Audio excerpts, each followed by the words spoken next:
In this video, I'm going to teach you how to build your own one-person agency that makes you over $500,000 per year.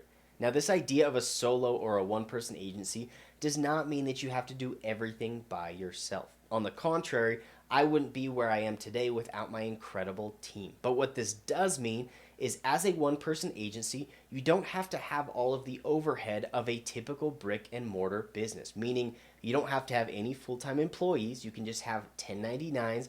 You can have this fluid and fluctuating team of bringing on people when you need them and removing them when you don't. And you're also going to be able to automate a lot of things with no-code tools to run an ultra efficient business. So in this video, we're going to talk about all of this. Let's dive in. So the first thing that you need to ask yourself is, what type of agency do I want to have? And there are a ton of different options out there. You just want to pick something that you can be passionate about or you see yourself enjoying, and also something that you're willing to commit your time to become an expert at that thing. Now, for me in particular, my agency offers SEO, which is search engine optimization, and then web design and development. And so right now, I'm going to give you a quick list of different options that you have, which a lot of these I think are great opportunities to start a business or an agency right now. Now, I've broken these into three categories.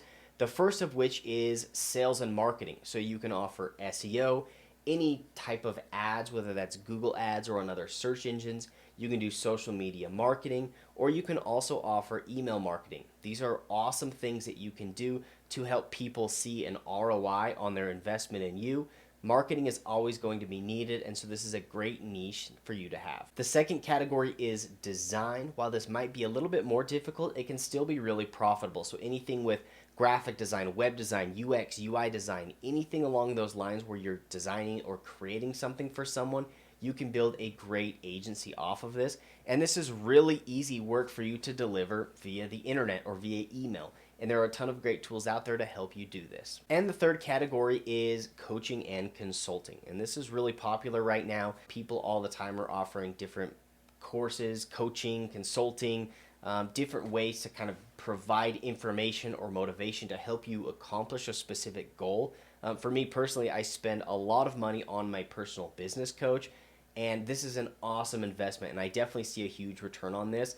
So the one thing that I would say, whether it's with information coaching or any of these other categories, just make sure that you're providing value to your clients, because you want to make sure that this is something that you can stand behind. But outside of that, any of these things are going to be a great option to offer as a digital service in your one-person agency. So the next thing that we have to consider is the workload that's going to come with you offering these particular services. Because like we said at the beginning, even though this is a one-person agency, you can't be stuck doing everything on your own, especially when it comes to more logistical things or busy work, right?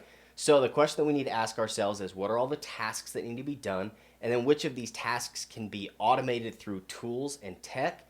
And then which of these things need to actually be handled by a human? And so looking at my business, there are a number of different things that I've been able to automate in a really affordable way. So anything that has to do with invoicing, billing, customer outreach, content, anything like this, that there's a tool out there that can automate this, it's worth investing in that tool, because it's going to be a lot cheaper than hiring an actual human to do it. And in most cases, it's going to be way more effective. I have tools that are literally doing the job of hundreds of humans, and they're doing it for 20 bucks a month, 100 bucks a month.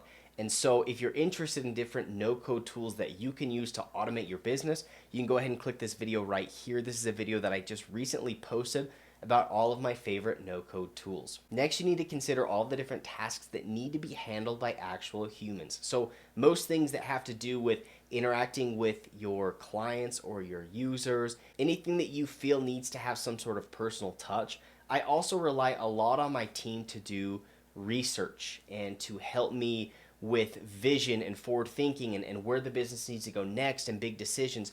These are all things that you're going to want to bring in team members and partners to get their feedback and to help improve your processes. So once you've decided what tasks need to be done by tools and which tasks need to be done by humans, you're ready to set up this structure of a well-oiled machine with you at the helm. Now we've determined which tasks need to be done by humans, and now you're going to have to find the proper way to bring people onto your team and to motivate them and train them and get them to do a good job. Now, there are a number of different things that you need to understand, but first and foremost, you need to be a good leader. And there are a ton of different resources out there on how to be a good leader. But the best way to become a good leader is through experience. And so as you hire your first team member, you're going to learn a lot by the mistakes that you make, and that's okay. Don't hesitate diving into this and just learning as you go. Now, aside from being a good leader, you're going to have to learn how to communicate with your team and your team members, which can easily be done with tools like Slack.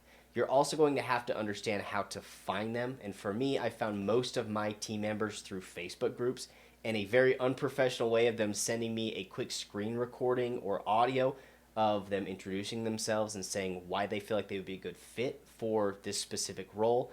You're also going to have to learn how to pay them, which can be very unofficial. You can pay people through PayPal or Venmo or Wise or whatever it is that you decide to use. Again, don't feel overwhelmed to hire people because you don't feel like you are a fantastic business person yet or business owner. It does not have to be this expert process. Just bootstrap this thing, meet people, bring them in, and then start to build your network and understand that not everyone has to work for you every day, all the time, full time. You can have a lot of different connections that work with you on and off based on the project, based on the month. And as you build this fluid team of connections, you're easily going to be able to scale up or scale down depending on your workload. So now I want to talk about the most important part of all of this, and that is finding clients, because having an agency is going to be absolutely worthless if you don't have any clients that are paying you, right?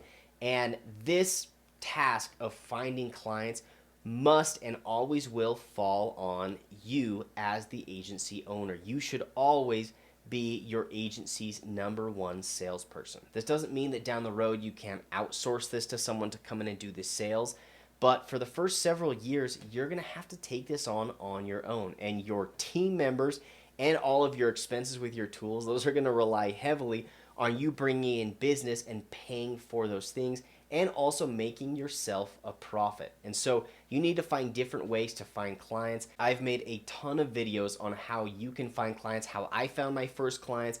And so if you're interested in any of those videos, I'm going to put a link to the playlist of all those videos. I'm also going to put links to all of those videos down below in the description, because this is going to be the lifeblood of your agency, and you need to take this on right off the bat. Now, the thing I love the most about running my own one-person agency is, #1, I don't have to do it all alone because I have awesome team members working with me.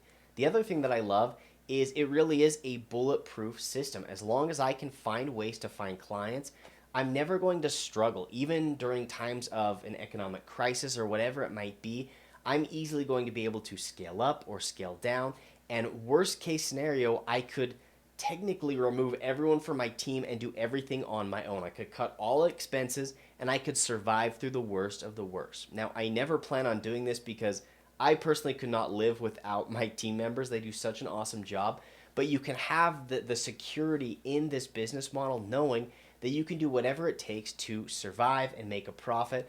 And at the end of the day, it all falls on your shoulders. And if you put in the time and the work and the effort to learn how to set up your agency the right way, you're going to be extremely profitable and be able to live a great life. Now, finally, I've put together 2 really useful videos on how to build a web design agency and how to build an SEO agency. These are going to give you a ton of useful details on the structure, the process, everything that you need to know. So make sure to go give those a watch. And if you enjoyed this video, be sure to hit the like button, subscribe, hit the bell if you want to be notified every time I post a video just like this one, and we'll catch you in the next video.